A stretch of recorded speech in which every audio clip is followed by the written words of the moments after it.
Ok, buenas noches. Nuevamente bienvenidos todos los que nos ven por redes sociales, por el canal de YouTube. La verdad es que es un privilegio estar aquí de nuevo. Así que qué bueno y qué privilegio, ¿no?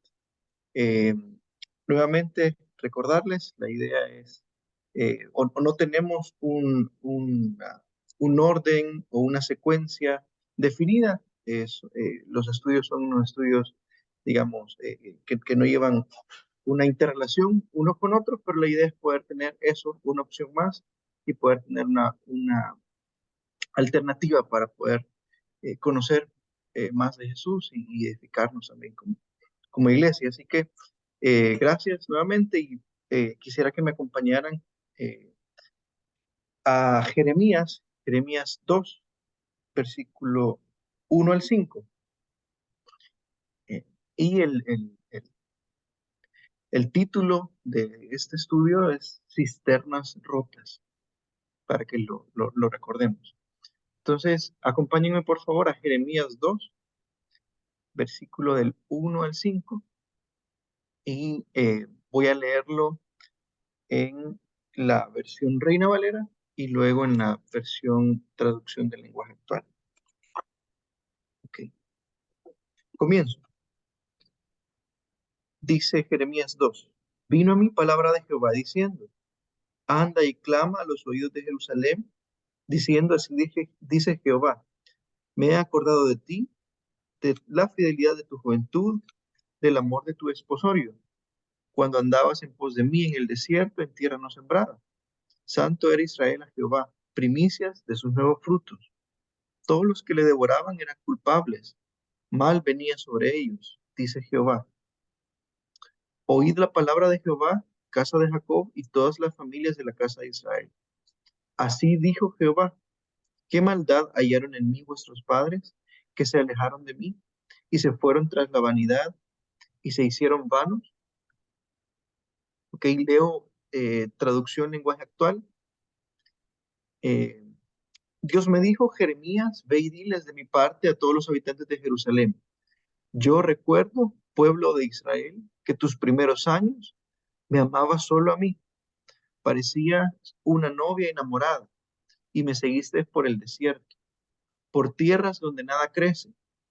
Tú eras solo mía, fuiste mi primer amor. Si alguien te hacía algún daño, sufría las consecuencias. Te juro que así fue. Escúchenme, israelitas. Yo no traeré mal a sus antepasados, perdón, yo no traté mal a sus antepasados, sin embargo, ellos se alejaron de mí, adoraron a ídolos inútiles y ellos mismos se volvieron inútiles. Ok, esta es la primera parte, digamos, de la enseñanza y estamos en los primeros, en el segundo capítulo, perdón, de Jeremías. Y quizás dando un breve resumen, ¿quién era Jeremías? ¿O quién fue Jeremías? Bueno, Jeremías venía de la familia sacerdotal, ¿no? Eh, eh, Él era hijo de sacerdotes, o su familia fue del linaje de sacerdotes, y su ministerio comenzó en el reinado del rey Josías. No sé si se recuerdan del rey Josías, pero fue uno de los buenos, de los reyes buenos, que hizo lo recto delante de Dios y hizo un montón de reformas religiosas y de arrepentimiento, ¿no? Entonces, el profeta Jeremías comenzó su ministerio en el reinado del rey Josías y luego siguió con el reinado de Joaquín, Joacim, Sedequías. En total fueron 4 reyes, aunque esos reyes al final no duraron mucho, ¿no? Y el final, digamos, terminó eh, con la caída de Jerusalén. Jerusalén fue llevado cautivo y también Jeremías escribe mucho sobre eso, advirtiéndole al pueblo sobre el castigo y sobre el juicio. Pero lo importante, digamos, hay 2 palabras centrales en el libro de Jeremías. La primera es arrepentimiento y la segunda es restauración. Así que en lo que hemos leído, ¿verdad? Tratemos de tener esas 2 palabras frescas, arrepentimiento y restauración. Ok, esa es como una introducción del profeta Jeremías. Em, y recordemos que el libro de Jeremías fue escrito antes y después de la caída de Jerusalén. Ok, entonces vamos al pasaje. ¿Qué fue lo que leímos? ¿Qué fue lo que leímos? Eh, decía, yo recuerdo hablar, Jehová hablaba a través de Jeremías, o era el mensaje que Jehová le decía a Jerusalén. Yo recuerdo, pueblo de Israel, que tus primeros años me amabas solo a mí. Parecías una novia enamorada y me seguiste por el desierto, por tierras donde nada crece. No sé si ustedes se recuerdan, o si, bueno, si han tenido novias, si tuvieron su esposa, ¿no? Me imagino que recuerdan sus primeros años, sus primeros meses, ¿no? De relación, eh, donde todo es color de rosa, donde todo es enamoramiento, donde todo es súper bonito, ¿verdad? Las emociones eh, florecen, eh, y hay mucho enamoramiento, ¿no? Entonces, algo similar le dice Jehová al pueblo. eh, y le dice, pueblo de Israel, en tus primeros años me amabas solo a mí, parecías una novia enamorada, ¿verdad? Me seguiste por el desierto, por tierra donde nada crece, tú eras solo mía, fuiste mi primer amor. Entonces, Jehová lo que hace es recordarles la relación que inicialmente tenía con su pueblo, una relación fresca, cuando el pueblo de Israel andaba por el desierto. Eh, no sé si ustedes conocerán mucho de Biblia, eh, pero el pueblo de Israel obviamente sacó, salió de Egipto hacia la tierra de Canaán, donde Dios le había prometido a sus antepasados que les daría. Y en esa transición, ¿no? Obviamente el pueblo de Israel eh, estuvo en el desierto, caminó por el desierto, y obviamente el desierto no es un lugar agradable, no es un lugar donde tú tienes, eh, digamos, provisión segura. Entonces, depende mucho, o el pueblo de Israel dependió mucho de la provisión, del cuidado y de la presencia de Dios. Entonces, Jehová lo que hace es recordar esa relación de dependencia, de fidelidad, de santidad y de sensibilidad que tenía el pueblo, ¿verdad? En ese entonces. Eh, y eso es lo que hace. Les dice, escuchen, mis israelitas, yo no traté mal a sus antepasados, sin embargo, aunque no los traté mal, ustedes se alejaron de mí y adoraron ídolos inútiles. Entonces Jehová les recuerda esa protección, ese amor, ese cuidado que tuvo, esa relación fresca que tenían en el inicio, eh, esa relación de dependencia, porque al final Israel no tenía, imaginemos nosotros que estamos en el desierto, ¿no? Eh, en el desierto no hay cultivos, en el desierto no hay árboles frutales, en el desierto no hay agua, obviamente, ¿verdad? Entonces hay carencias, y definitivamente que Israel sabía, y Israel pudo conocer a Dios en ese entonces, en esa etapa, por su provisión, y la dependencia era muy real. Sin embargo, ¿qué fue lo que sucedió? ¿Qué fue lo que Jehová le está eh, recriminando al pueblo? El pueblo llegó, se asentaron en la tierra de Canaán muchos años después. Estamos hablando más o menos 774 años, 800 años después de esto.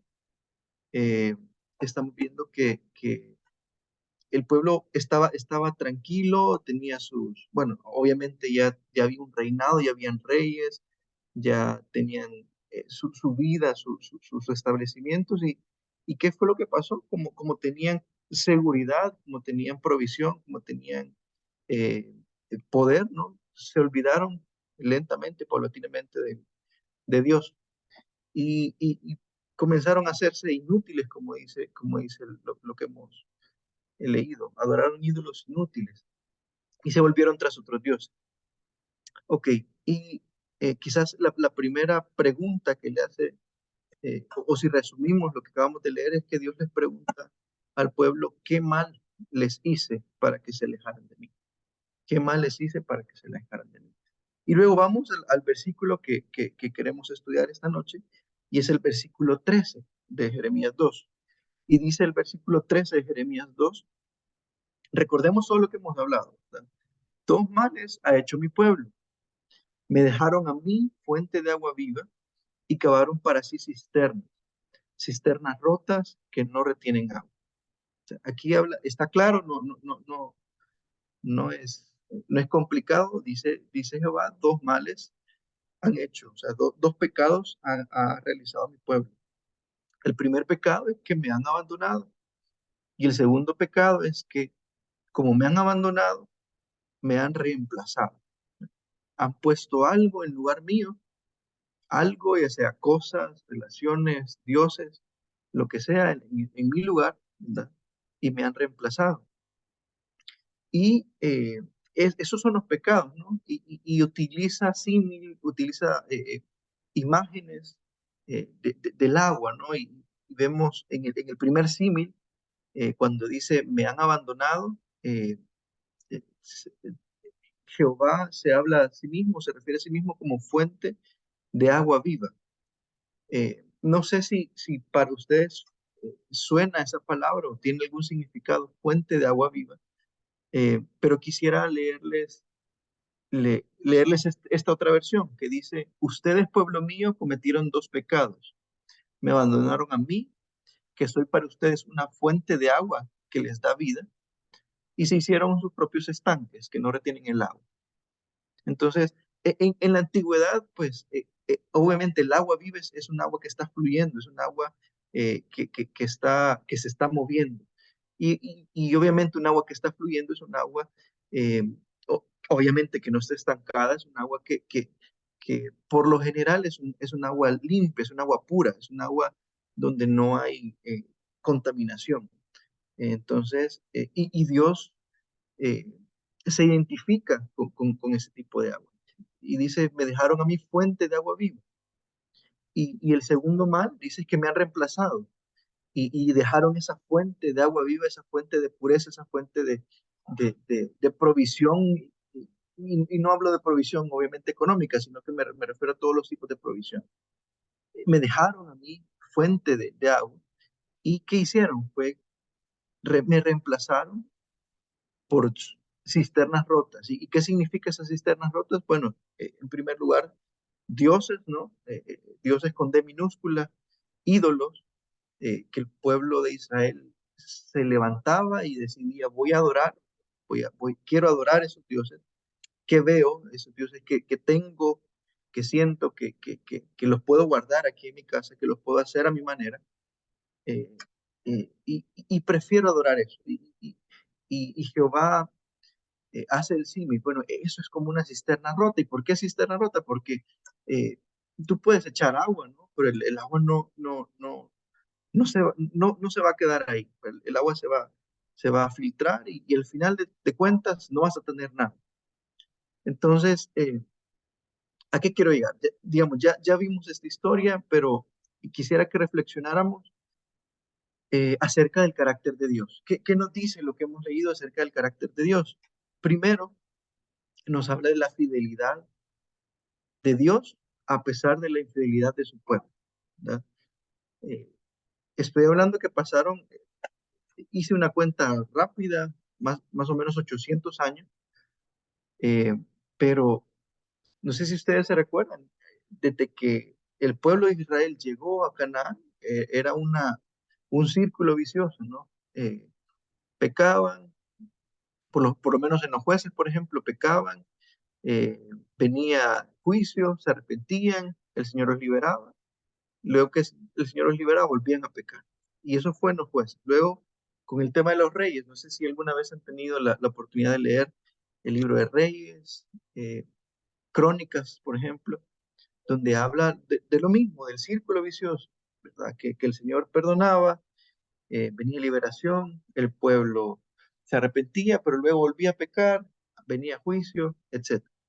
Entonces, ¿qué podemos ver? El Señor desde tiempos, desde el inicio, ¿no?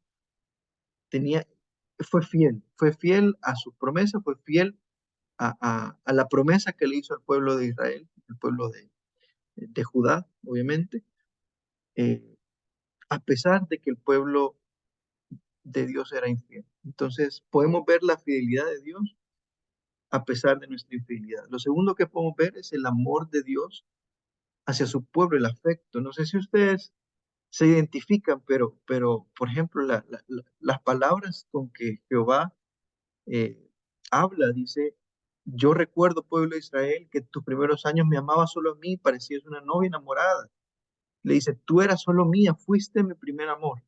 Entonces no sé si pueden eh, eh, en- ver y percibir ese amor eh, como el de un esposo a su esposa, como el de un novio a su novia, ¿verdad? Ese amor que Dios tiene para su pueblo y eso eh, nos dice mucho del carácter de Dios. Dios es así, Dios es amor, Dios eh, nos busca, Dios, bueno, Dios ama a su pueblo, Dios ama a- a Israel, ¿no? Eh, y a Dios le da igual, ¿verdad? Eh, que estemos lejos o que estemos cerca, su amor sigue siendo el mismo, ¿no? Bueno, cuando digo le da igual no significa que no le importa, ¿no? Es que su amor no disminuye, ¿no? Cuando nosotros nos alejamos. Y tercero, vemos la naturaleza de la provisión de Dios. La provisión de Dios es inagotable, ¿verdad? Hablando cuando dice, soy fuente de agua viva, ¿verdad? Me han abandonado a mí, sí, pero que soy fuente de agua viva. Esa fuente de agua viva implica provisión inagotable, implica abundancia, implica eh, eh, una abundancia que no la podemos describir, ¿verdad? Y así es Dios, y así es Dios, y así es en todo aspecto de nuestra vida, en el tema espiritual, en el tema económico, en el tema de relaciones, en el tema, cualquier aspecto de la vida humana, vemos la naturaleza de la provisión de Dios. Ok, eso podemos aprender obviamente del carácter de Dios, de la naturaleza de Dios, pero ¿cómo podemos aplicar este estudio o este principio en nuestra vida? Bueno, la verdad es que hay similitudes, ¿verdad? Podemos ver similitudes de nuestra vida y el pueblo de Dios, y el pueblo de Judá en este caso. Es inevitable, si realmente hemos puesto atención y somos sinceros con nosotros mismos, podemos decir, sí, yo me parezco mucho al pueblo de Judá, ¿no? Eh, y quizás lo primero que tendríamos que ver es revisar nuestras prioridades, ¿no? ¿Cuál es nuestra prioridad? Y es lo que está hablando el versículo 13. Eh, Me han abandonado a mí, ¿verdad? Cuando dice, me han abandonado a mí. Es porque Jehová le está implicando al pueblo, ya no soy su prioridad. Era su prioridad en un momento, pero ya no soy su prioridad. Entonces, traigámosla a nosotros y revisemos. Hagamos un examen interior. ¿Cuáles son nuestras prioridades en este momento? Probablemente, si vemos hacia atrás, nuestras prioridades de antes no son las mismas de hoy. Entonces podemos hacer un autoexamen. ¿Cuál es nuestra prioridad? ¿Es Dios nuestra prioridad? Y seguramente si en ese autoexamen que hacemos identificamos que Dios no es nuestra prioridad, estoy seguro que vamos a identificar que hay algo en el lugar de Dios. Hay algo eh, que está ocupando ese lugar de Dios. Ok, lo que sea que esté ocupando ese lugar de Dios, y esta es una verdad, no va a tener nunca la capacidad de llenarnos, ¿verdad? Si vemos que hay algo o alguien en el lugar de Dios, lo que sea que esté ahí, la verdad y lo que nos enseña este pasaje es que no puede llenarnos. No, no, es una cisterna rota, ¿verdad? No hay, por más profundo que sea nuestra necesidad, eh, por mucho inclusive que tratemos de llenar con esa necesidad, jamás, jamás, jamás nos vamos a poder llenar. No tiene la capacidad de llenar nuestra vida. Y siempre va a haber un intento por llenar ese vacío en cualquier persona, pero ese vacío nunca puede ser llenado si no es solo por Dios. Entonces, veamos, identifiquemos en nuestras vidas esto, ¿verdad? Identifiquemos si hay alguien en el lugar que a Dios le corresponde y si hay alguien y si hay algo y lo identificamos, la verdad es, o más bien, pensamos con esta verdad que nada de eso puede llenarnos, nada nos va a poder llenar, porque el único que puede llenarnos es la fuente de agua vida que es Jehová, que es Jesús. Ok, eh, y quizás quisiera terminar con el versículo, bueno, con Jeremías 3:12. Al final, si ustedes pueden leer todo el capítulo 2 y 3, se los recomiendo, ¿no? Pero vamos a Jeremías 3:12 y quisiera cerrar con esas palabras de Jehová, ¿no? De Dios, hablándole a su pueblo, eh, con amor, como vimos,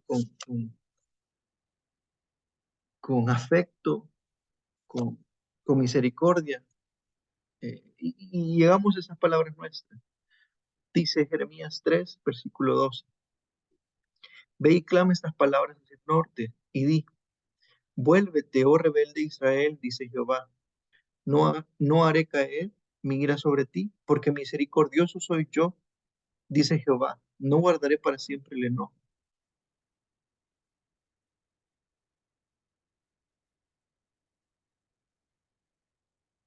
Vuélvete, vuélvete, oh Israel. Y ese es el mensaje que Dios nos está haciendo en ese momento, ¿no? Vuélvete, vuélvete a mí. Y pues la verdad es eso, ¿no? Que tenemos que escuchar, podemos reflexionar y que nuestra decisión sea eso, sea volvernos al Señor, volvernos a nuestro primer amor, como lo leíamos, y poder decidir, ¿no? Que el Señor, que Dios esté siempre en el primer lugar de nuestro corazón. Bueno, quisiera cerrar con una oración. Quisiera que me acompañaran. Padre, gracias por tu palabra, porque tu palabra es real, tu palabra es perfecta, Señor. Y Padre, queremos recordar lo que hemos leído, que tú eres el único, Señor, que nos puede llenar, que puede llenar ese vacío de nuestro corazón. Y Padre, queremos hacer ese análisis interno, Señor. Y realmente quizás no hay mucho que analizar. Es probablemente muy claro, Señor. Y tu Espíritu Santo también nos habla y nos dice, Señor. Y queremos evaluar, Señor, y queremos darte a ti nuevamente el primer lugar de nuestras vidas, Señor, y creer esa verdad, que nada, Señor, nada que esté en el lugar tuyo puede jamás llenar. Solo tú, Señor, y queremos confiar y queremos creer en eso y queremos decirte eso, Señor. Aquí estamos. eh, no queremos llenarnos, Señor, con cisternas rotas, con algo que nos llena, Señor. Queremos llenarnos solo de ti, solo de tu palabra, solo de tu presencia, Señor, solo de tu espíritu. Y sabemos, Señor, que tú nos darás y tú proveerás, Señor, de lo necesario para podernos saciar de ti. Gracias, Señor, por tu palabra. Gracias por ese tiempo, Señor. Bendice, Señor, a quienes en este momento están con necesidades, Señor, físicas, con necesidades de salud, Señor, con necesidades emocionales también. En el nombre de Jesús, te agradecemos. Amén.